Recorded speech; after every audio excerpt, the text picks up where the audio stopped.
ओम शांति। ओम शांति। आज वाणी का सार है मीठे बच्चे। शिव बाबा निष्काम नंबर 1 ट्रस्टी है। शिव बाबा निष्काम नंबर 1 ट्रस्टी है। उसे तुम अपना पुराना बैगेज ट्रांसफर कर दो तो सतयुग में तुम्हें सब नया मिल जाएगा। उसे तुम अपना पुराना बैगेज ट्रांसफर कर दो तो सतयुग में तुम्हें सब नया मिल जाएगा। प्रश्न है आज का, बाप को किन बच्चों की हर प्रकार से संभाल करनी पड़ती है? बाप को किन बच्चों की हर प्रकार से संभाल करनी पड़ती है? उत्तर है, जो निश्चय बुद्धिमान अपना पूरा समाचार बाप को देते हैं। निश्चय बुद्धि बनकर अपना पूरा समाचार बाप को देते हैं। बाप से हर कदम पर डायरेक्शन लेते हैं। बाप से हर कदम पर डायरेक्शन लेते हैं।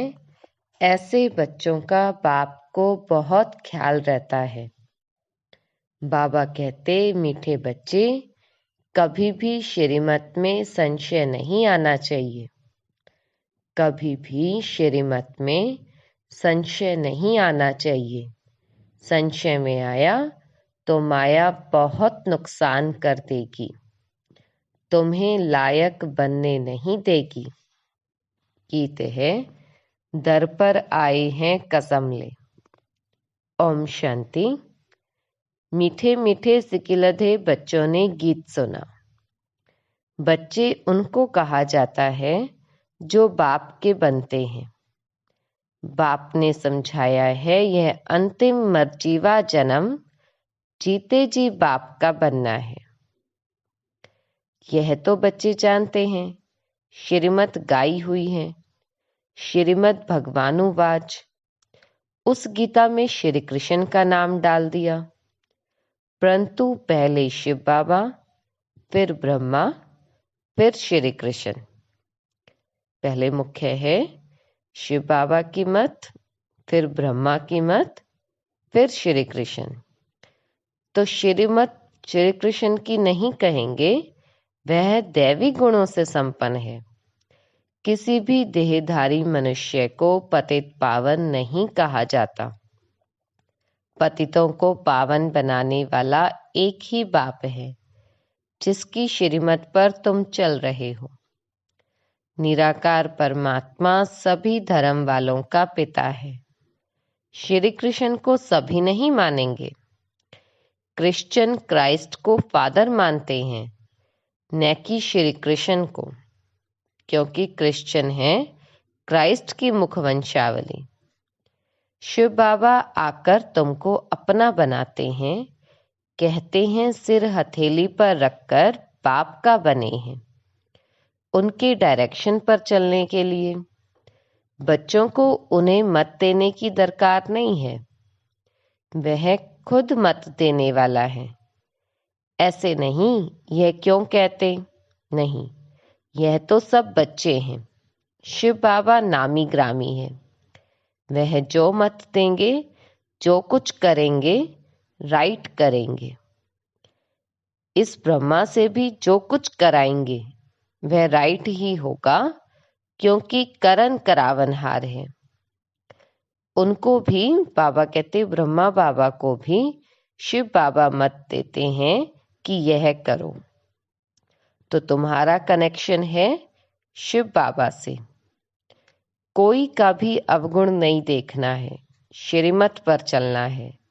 शिव बाबा तो है निराकार साक्षी, उनका यहाँ घर है नहीं। तुम यहाँ पराए घर में रहते हो, फिर स्वर्ग में जाकर अपने घर में रहेंगे। शिव बाबा कहते हैं, मैं तो नहीं रहूंगा। शिव बाबा सतयुग में नहीं रहेंगे। मैं तो संगम पर थोड़े टाइम के लिए आता हूं। तुम हो सच्चे सच्चे रूहानी सैल्वेशन आर्मी। सुप्रीम बाप डायरेक्शन दे रहे हैं, हूबहू कलब पहले मुआफिक। कल अब पहले जो डायरेक्शन दिए होंगे वही देंगे। दिन रात गुये ते गुये बातें सुनाते रहते हैं, नया कोई समझ न सके।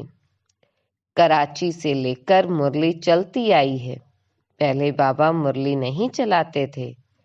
रात 2 बजे उठकर 10-15 पेज लिखते थे। शिव बाबा लिखवाते थे, फिर उसकी कॉपियां निकालते थे। भक्ति मार्ग के तो बड़े बड़े किताब बनाते जाते हैं, वह फिर रख देते हैं। तुम कितना रखेंगे? क्योंकि जानते हैं यह सब तो विनाश होना है। चित्र आदि भी थोड़े समय के लिए हैं, फिर यह दब जाएंगे। वहां न शास्त्र और न चित्र रहेंगे। फिर यह जो कुछ चल रहा है, कल अब बात फिर से रिपीट होगा।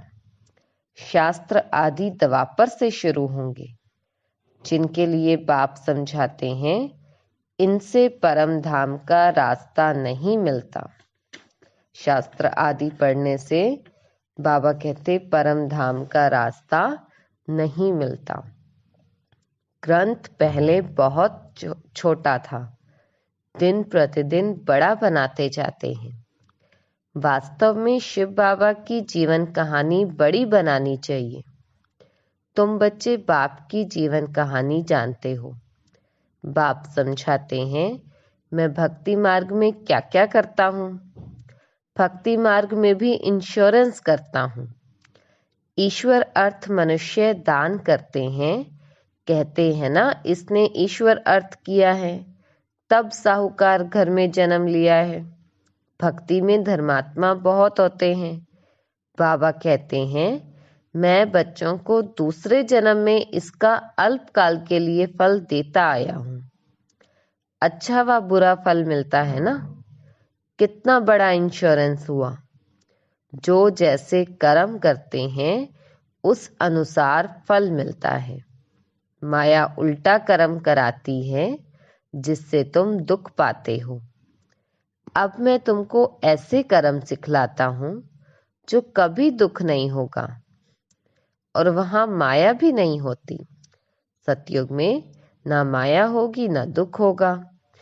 तो जो जितना अपने को इंश्योर करे। शिव बाबा भी नंबर 1 ट्रस्टी है। दूसरे की आसक्ति जाती है। कोई ट्रस्टी किसका खाना भी खराब कर देते हैं। बाबा देखो कैसा ट्रस्टी है। कहते हैं यह सब कुछ बच्चों के लिए है।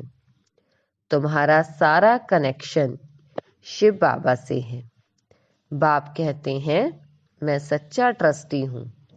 मैं खुद सुख नहीं लेता हूँ, बच्चों को सारी राजधानी दे देता हूँ। यह बाबा भी कहते हैं, मैंने फुल इंश्योर कर लिया है। तन मन धन सब बाबा की सर्विस में है। सिंधी में एक कहावत है, हथ जिसका हिए पहला पुरसों पहुंचे।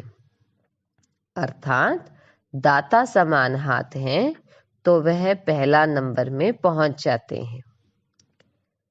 2 मुट्ठी देते हैं तो महल मिलते हैं। देखो अभी मकान बना है, कोई ने 1 रुपया भेजा, हमारी ईंट लगा दो। तो बाबा कहते, तुमको तो सबसे अच्छा महल मिलेगा, क्योंकि तुम गरीब हो। मैं हूं ही गरीब निवास। गरीब का 1 रुपया, साहूकार का 10,000। दोनों को एक ही मर्तबा मिल जाता है।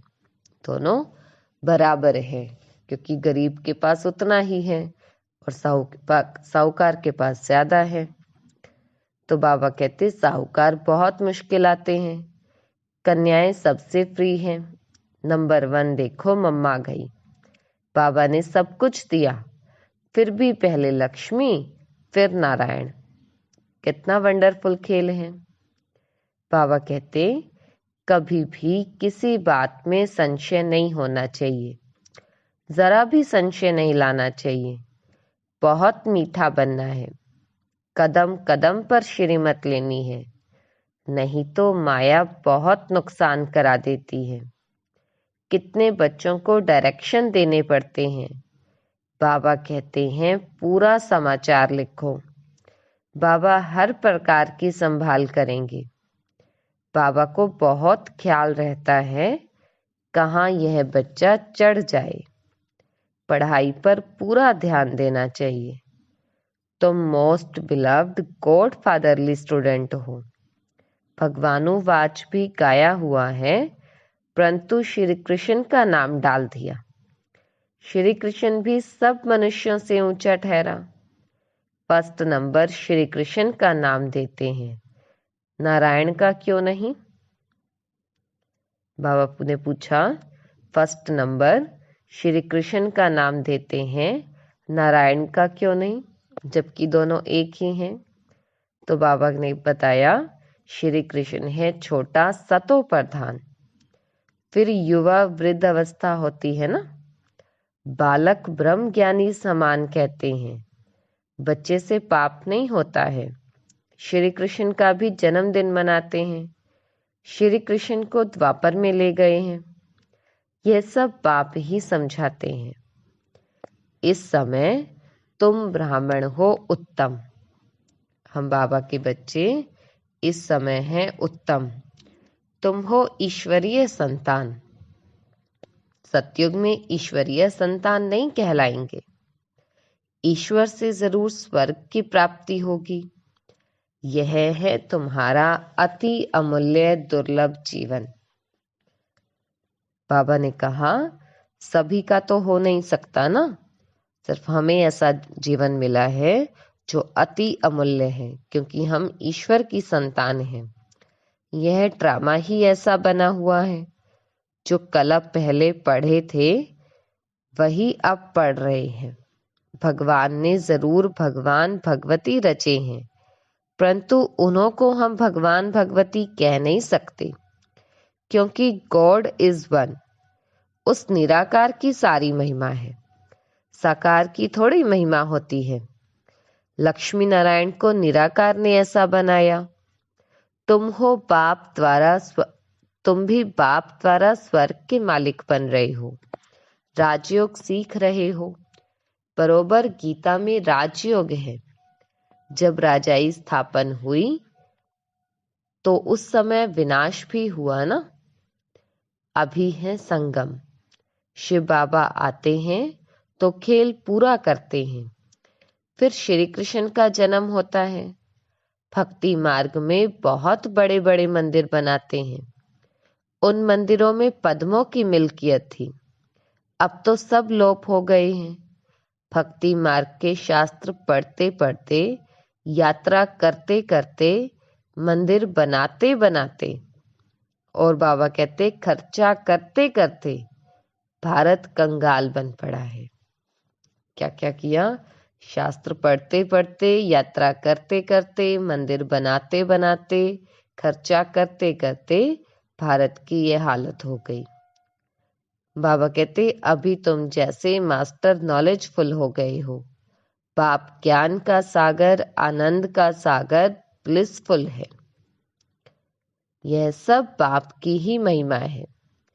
बाप कहते हैं भारत सबसे अच्छा तीर्थ स्थान है, परंतु श्री कृष्ण का नाम डालने से सारा मान ही खत्म कर दिया।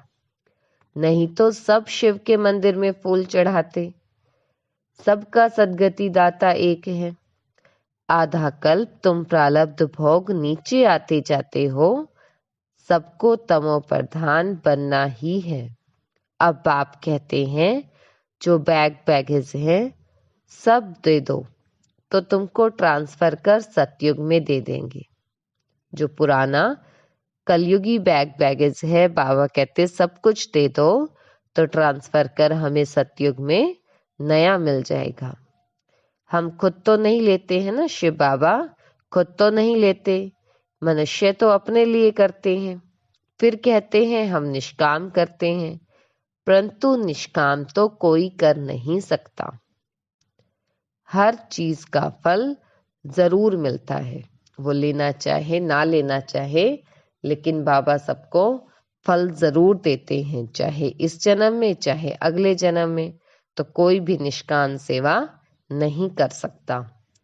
मैं तो तुम बच्चों को अविनाशी ज्ञान रतन देता हूँ, तुम्हारे लिए ही वैकुंठ लाता हूँ। बच्चों को सावरंटी का सोविनियर देता हूँ, राजाई की सौगात देता हूँ, तो वह लेने लिए लायक बनना चाहिए ना। स्वर्ग का मालिक बनना है, हथेली पर बहिष्ट मिलता है, सेकंड में जीवन मुक्ति अथवा सेकंड में बादशाही। दिव्य दृष्टि दाता शिव बाबा है, सेकंड में वैकुंठ में ले जाते हैं। इस समय बाबा के हाथ में चाबी नहीं है। बाबा कहते हैं, मैं तुम बच्चों को राजाई देता हूँ, मैं राजाई नहीं करता हूँ।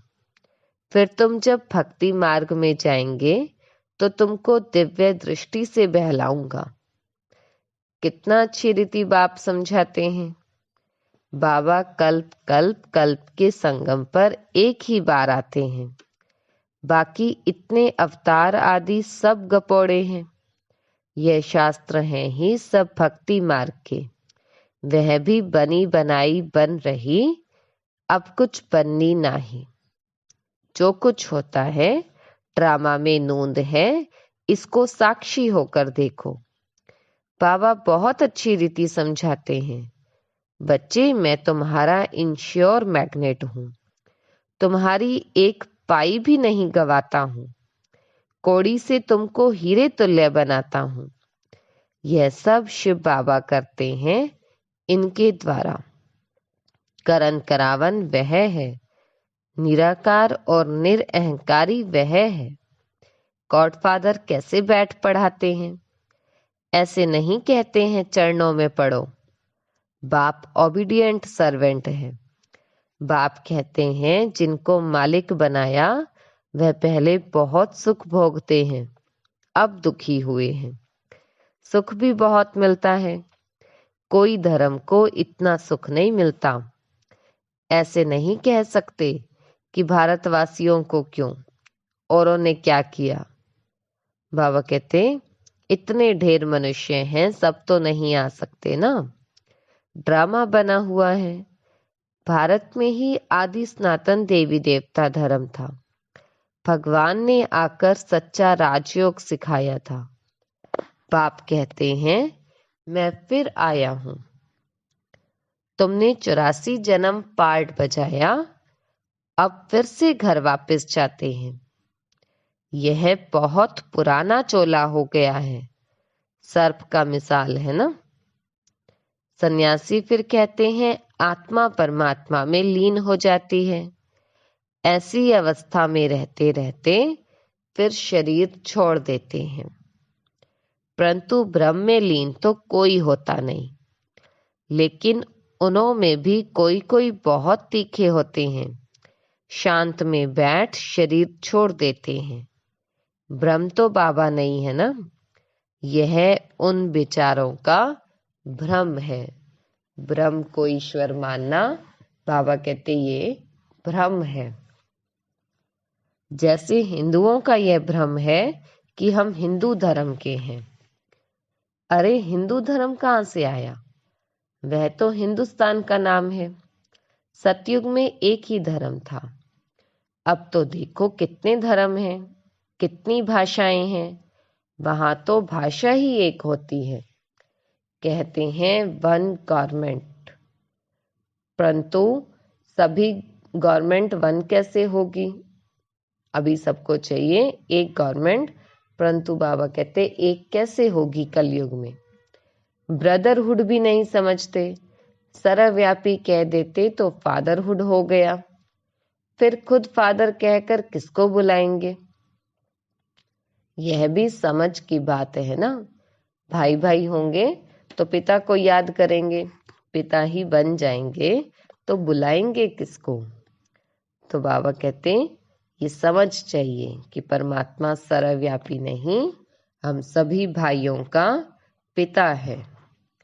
अच्छा, मीठे मीठे सिकिलधे बच्चों प्रति माता पिता बाप दादा का याद प्यार और गुड मॉर्निंग। रूहानी बाप की रूहानी बच्चों को नमस्ते।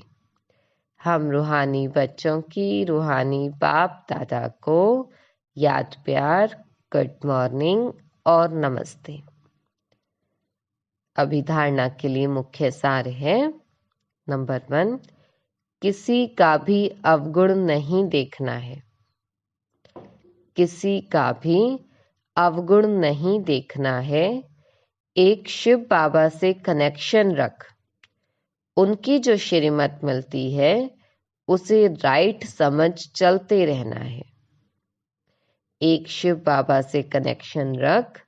उनकी जो श्रीमत मिलती है उसे राइट समझ चलते रहना है। श्रीमत में कभी संशय नहीं उठाना है। ऐसा क्यों, वैसा क्यों? बाबा कहते श्रीमत में कभी संशय नहीं उठाना है। अपने तन मन धन से पूरा इंश्योर होना है। कदम कदम पर श्रीमत लेनी है। पढ़ाई पर भी पूरा ध्यान देना है। वरदान है आज का, संस्कार मिटाने और मिलाने में एवर रेडी रहने वाले रूहानी सेवाधारी भव। संस्कार मिटाने और मिलाने में एवर रेडी रहने वाले रूहानी सेवाधारी भव। जैसे स्थूल सेवा में सदा एवर रेडी रहते हो, जहाँ बुलावा होता है वहाँ पहुँच जाते हो, ऐसे मनसा से भी जो संकल्प धारण करने चाहो उसमें भी एवर रेडी रहो। जो सोचो उसी समय वह करो। रूहानी सेवाधारी बच्चे रूहानी संबंध और संपर्क निभाने में एवर रेडी। उन्हें संस्कार मिटाने व संस्कार मिलाने में टाइम नहीं लगता। जैसे बाप के संस्कार वैसे आपके भी संस्कार हों। यह संस्कार मिलाना बड़े से बड़ी रास है। बाबा ने क्या कहा? यह संस्कार मिलाना बड़े से बड़ी रास है। स्लोगन है, प्योरिटी की रॉयल्टी का अनुभव करना और कराना ही रॉयल आत्मा की निशानी है। प्योरिटी की रॉयल्टी का अनुभव करना और कराना ही रॉयल आत्मा की निशानी है। अच्छा, ओम शांति। ओम शांति। आज बाबा ने कहा, निराकार शिव सभी धर्म वालों का पिता है। बाकी श्री कृष्ण को सभी धर्म वाले पिता नहीं मानेंगे। और बाबा कर्ण करावन आ रहा है, तो जो कुछ भी बच्चों से करवाएंगे राइट ही करवाएंगे। इसलिए निश्चय बुद्धि बनना है। निश्चय बुद्धि ही विजयंती बनते हैं। बाबा कहते कोई का भी अवगुण नहीं देखना। सच्चे सच्चे रूहानी सेल्वेशन आर्मी तुम बच्चे हो। बाबा कहते शास्त्र आदि सब द्वापर से शुरू होते हैं। बाकी सतयुग में न कोई शास्त्र होगा और न कोई चित्तर आदि। भक्ति मार्ग में मिलता है अल्प काल का फल। और यहाँ बाबा हमें पूरा कल्प भरपूर रखते हैं। नंबर 1 ट्रस्टी है शिव बाबा। सब कुछ बच्चों के लिए करते हैं। और बाबा कहते इस समय तुम ब्राह्मण हो उत्तम, क्योंकि ईश्वरीय संतान हो। और भारत नंबर 1 तीर्थ स्थान है, क्योंकि भारत में ही भगवान आते हैं। और बाबा बच्चों के लिए हथेली पर स्वर्ग की सौगात लाते हैं, तो बच्चों को लायक भी बनना पड़े। और बाबा कहते आपस में संस्कारों को मिलाना यह है बड़ी से बड़ी रास। और बाबा कहते रॉयल आत्मा वह है जिसमें पवित्रता की झलक दिखाई दे। अच्छा, ओम शांति। ब्रह्मा कुमारी दादी हृदय पुष्पा जी मम्मा के साथ का अपना अनुभव बताती हैं कि कराची में एक दिन मुझे बहुत दर्द हुआ। मुझे लगभग 30 बार बाथरूम जाना पड़ा। इसकी मुझे कोई चिंता नहीं थी, क्योंकि मेरा दृढ़ निश्चय था कि जीवन भगवान के हाथ में है। मेरा रक्षक भगवान है, चाहे यहाँ रखे चाहे वतन में ले जाए, जैसी उनकी इच्छा। बाद में मैं बाबा कह करके बेहोश होकर के गिर पड़ी। ये समाचार बाबा के पास पहुंचा तो बाबा तुरंत आए और मुझे दृष्टि दी। थोड़े ही समय के बाद मैंने आंखें खोली और बाबा बाबा कहने लगी। बाबा ने तुरंत मम्मा को बुलाया और कहा कि इसकी संभाल आपको करनी है। मम्मा ने कहा जी बाबा। फिर बाबा ने 7 दिन का पूरा प्रोग्राम दिया कि बच्ची को क्या खिलाना पिलाना है। बाबा ने मम्मा को कहा कि 2 दिन बच्ची को हर घंटे 3-3 चम्मच केवल पानी देना। उसके बाद 2 दिन हर घंटे में 3-3 चम्मच पानी और 3 चम्मच दूध देना। 5वें दिन 2-2 चम्मच खिचड़ी देना। मम्मा ने उसी प्रकार किया। मैं 1 हफ्ते में ठीक हो गई। माना दवा और दुआ ने ही तो मुझे ठीक कर दिया। परंतु बाद में भी मम्मा मुझे अपने हाथों से खिलाती रही। तो मैंने कहा मम्मा अब मैं ठीक हूँ, मैं अपने हाथ से ही खाऊंगी। तो मम्मा ने कहा ये बाबा का आदेश है, जब बाबा कहेंगे तब आप अपने हाथों से खा सकती हो। अगले दिन मम्मा ने मुझे रात को 10 बजे अपने कमरे में आने को कहा। मैं मम्मा के कमरे में गई तो मम्मा ने संदली पर बैठ मुझे सामने बिठा करके रात 10 बजे से सवेरे 4 बजे तक दृष्टि दे करके योग करवाया। मुझे ऐसे अनुभव हुआ कि मम्मा ने मुझ में अपनी सारी दिव्य शक्तियाँ भर दी हो और मैं एक दिव्य प्रकाश में बैठी हूँ। सुबह मम्मा ने कहा अब अपने कमरे में जा कर के सो जाओ। सुबह कई बहनें मम्मा के पास गई और मम्मा से पूछा कि हृदय पुष्पा बहन ने ऐसी क्या तपस्या की है जो आप उसके ऊपर इतना ध्यान देकर उनकी सेवा कर रही हैं। मम्मा ने कहा आप सब उससे ही पूछो कि आपने ऐसा क्या किया है। सभी बहनें मेरे पास आकर पूछने लगी कि आपने कौन सी तपस्या की है जो मम्मा ने स्वयं आपकी विशेष सेवा की। तो मैंने बताया कि मेरा एक तो शिव बाबा, दूसरा न कोई, जीवन उसी को अर्पण है। जब से बाबा को जीवन दिया है तब से एक शिव बाबा के बिना और कोई भी दिखाई नहीं पड़ता है। यही मेरी तपस्या है। जब मधुबन से सेवा अर्थ सभी बहनों को भेजा गया तो मुझे भी बेंगलोर भेजा गया। बेंगलोर में कई साल तक सेवा की वृद्धि नहीं हुई और वहाँ दिन भी मुश्किल से गुजरते थे। बहुत सहन करना पड़ा क्योंकि ईश्वरीय ज्ञान नया होने के कारण कोई भी सुनने को तैयार नहीं था। ये समाचार बाबा को मालूम पड़ा तो बाबा ने मम्मा को कहा कि मेरी बच्ची बहुत तकलीफ़ में है, आप बेंगलोर में जाओ और साथ में लेकर आओ। ये समाचार मुझे भी मिला कि मम्मा पहली बार बेंगलोर आ रही है। मैं योग में बैठ गई। मुझे ऐसा अनुभव होने लगा कि मातेश्वरी जगदम्बा यहाँ आ रही है तो ज़रूर प्रकृति दासी बनेगी। और ऐसा ही हुआ जैसे कोई कह रहा है कि आप कमर्शियल स्ट्रीट में जाओ। मैं योग से उठकर सोचने लगी कि ये गली किधर है। योग में जब वो दादी बैठे तो उनको ऐसा विचार आने लगा कि फ़लानी गली में जाना है। तो वो योग से उठे और सोचने लगे कि ये कमर्शियल गली कौन सी है, मुझे पता ही नहीं है। तो मन में आवाज़ आई कि आगे चलो। मैं आगे चल दी। थोड़ी दूर गई तो देखा एक बड़ा सेठ अपनी दुकान में जा रहा है। तो मुझे अंदर से फिर आवाज़ आई, इस दुकान के मालिक से जाकर मिलो, ये जगदम्बा का भक्त है। मैं उस दुकान में गई तो दुकान के मालिक ने पूछा, माता जी आपको क्या चाहिए। मैंने कहा आप जगदम्बा को जानते हो। उसने कहा हाँ, मैं तो जगदम्बा का भक्त हूँ। तब मैंने कहा वो जगदम्बा अभी चैतन्य में है और बेंगलोर आ रही है।